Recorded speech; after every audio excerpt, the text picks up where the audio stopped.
kulankan ayaa mid looga hadlayay doorka ururada haweenka ee dowlad goboleedyada xubnaha ka ah dowladda dhexe iyo kuwa gobolka Banaadir ay ku leeyihiin dib u heshiisiinta nabadeed ee bulshada Soomaaliyeed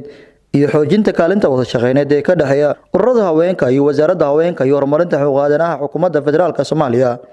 Xaliimo Faarax Godane oo ka mid ah ururada bulshada rayidka haweenka ee dowlad goboleedka Jubbaland ayaa sheegtay in loo baahan yahay in laga wada shaqeeyo nabadeynta bulshada Soomaaliyeed. annagoo oo ka faa'iideysanay xog weydaarsi sameynay oo xog wareysanay si macnaha wada shaqeynta guud ay u dhici lahayd sidii federaalka iyo maamul goboleedyada ay wada shaqeyn lahaayeen haweenkooda sidii ayaga naftirkooda haweenka looga soo bilaabi lahaa grassroots-ka dib u heshiisiin oo iyagoo midaysan ay uga qayb qaadan lahaayeen nabadda runtii wax fiican baa ka soo baxay. Wasiirka wasaaradda haweenka iyo horumarinta xuquuqaadanaha xukuumadda federaalka Soomaaliya Deeqa Yaasiin Xaaji Yuusuf ayaa ka hadashay ahmiyadda kulankan ee la qaadatay ururada haweenka. Waxaan ka wada hadalnay sidii aan haweenku ay doorkooda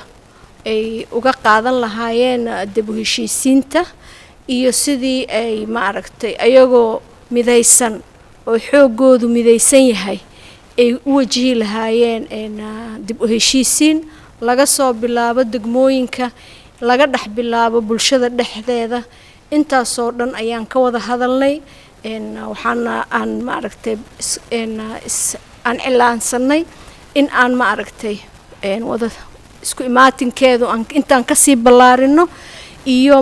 si aan si wanaagsan isaga warqabno iyo sidii dawladda wasaaradda haweenka iyo horumarinta xuquuqul insaanka ee dawladda federaalku ay gacan ugu siin lahayd. Cabdullaahi Axmed Kulmiye warbaahinta qaranka Soomaaliyeed